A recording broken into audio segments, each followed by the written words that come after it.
this driveway, noticing this very large, appears to be a cypress maybe.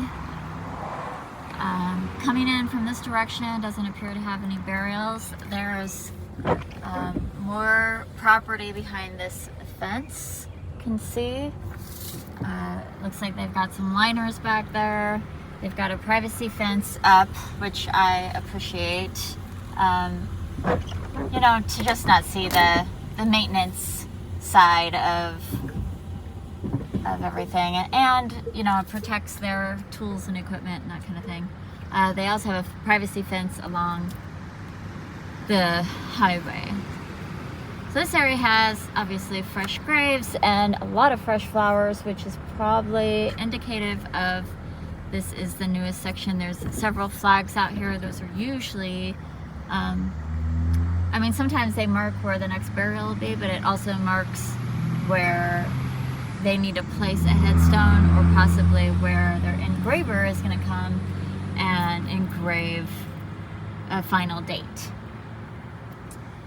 So, I'm noticing this little area of information, so I'm going to pop out and check that out.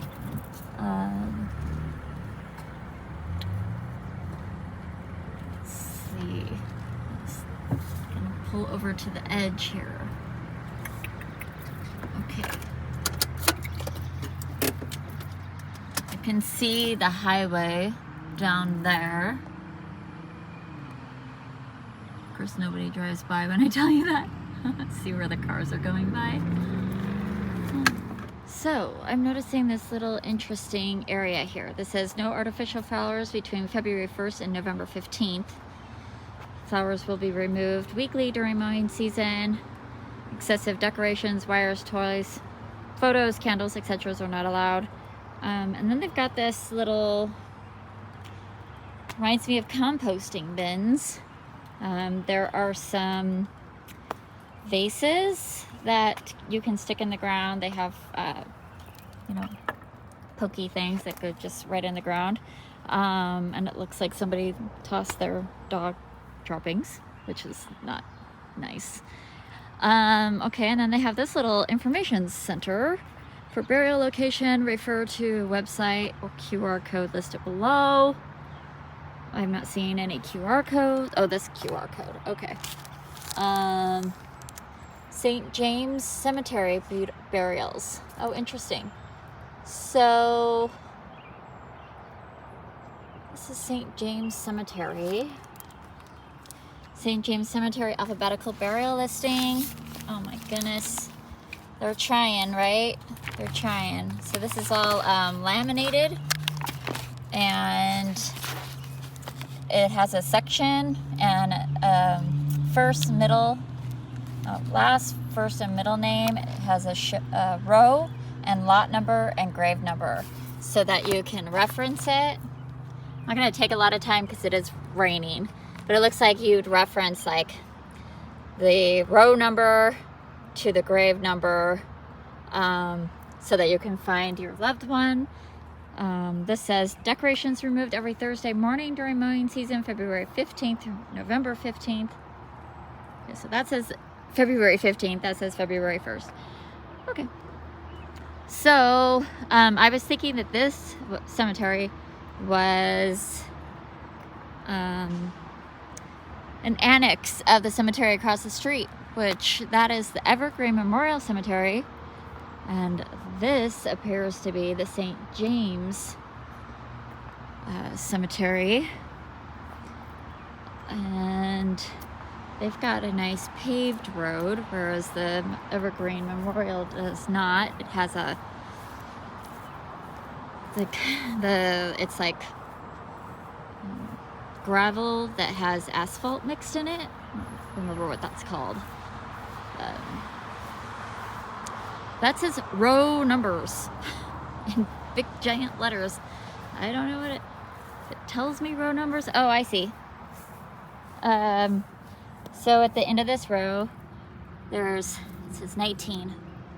And so then I know I'm in row 19 and I can just count the headstones down. Man, these headstones seem to be very close together.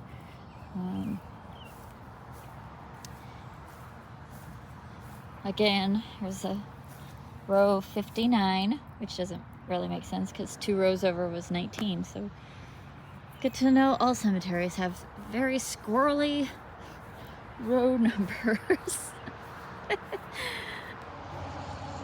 That's certainly something that's super annoying to me when I was managing a cemetery, is that all of our numbering system made almost no sense.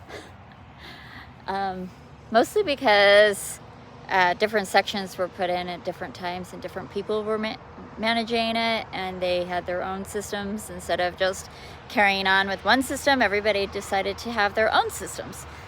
So it made things much more confusing 100 years later. All right, so here we are. This is the St. James Cemetery, and we are just outside of McMinville, Oregon. But we'll just take a little walk around and enjoy for a moment. It's nice and warm, but it is raining, so I'm getting wet, which isn't as miserable as walking around in cold rain, but still, I'd rather be dry. Anyway, that's it for today's video. I hope you enjoyed it, and I hope that you are celebrating your life, and we will see you in the next video. Bye.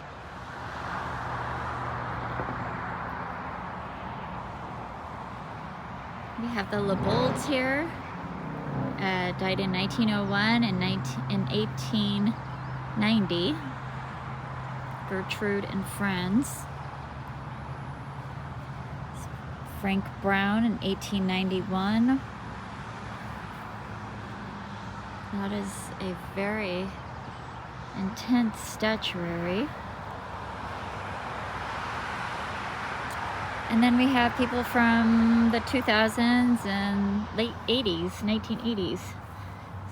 So definitely, you know, family plots that are just kind of all mixed in. 1961, 1973. Let's look at a couple of these older ones with the cross on them.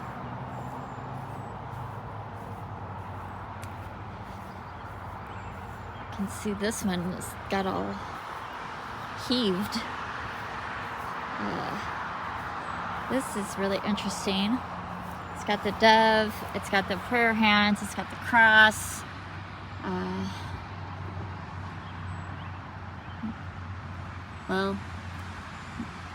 Marguerite, daughter of J.G. and M.E. Weisner, born in 1906 and died in 1906, just a couple months later. Suffer the little children to something unto me. This has a cross on it, black, very black. Born in 1886, died in 1898. This one says R.I.P., rest in peace. Mary Black. It's an old one, 1898. Oh, there's the baby Weisner, and then there's, you know, they died in the 40s and 50s, 50 years after this one was placed.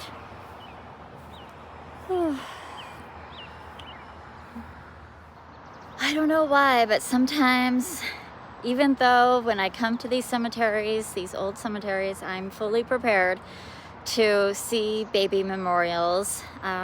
Very common to see baby memorials in the late 1800s and early 1900s, and I'm very aware that babies still die.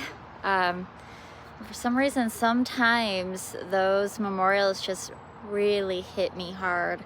It's almost as if the grief of the mother is still just shrouding that baby's grave. And it pierces my heart. So I just want to take a moment and send love to all the mothers who've lost their babies.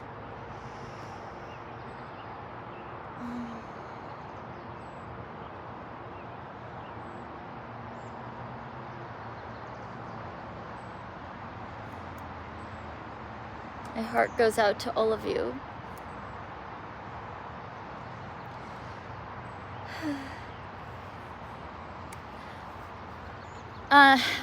Well, skies have anointed me and I'm getting quite wet. It's time for me to continue on my travels and head to my destination for the weekend. I hope you enjoyed this video, and I hope that you're celebrating your life and the lives of your loved ones, and I will see you in the next video. Bye.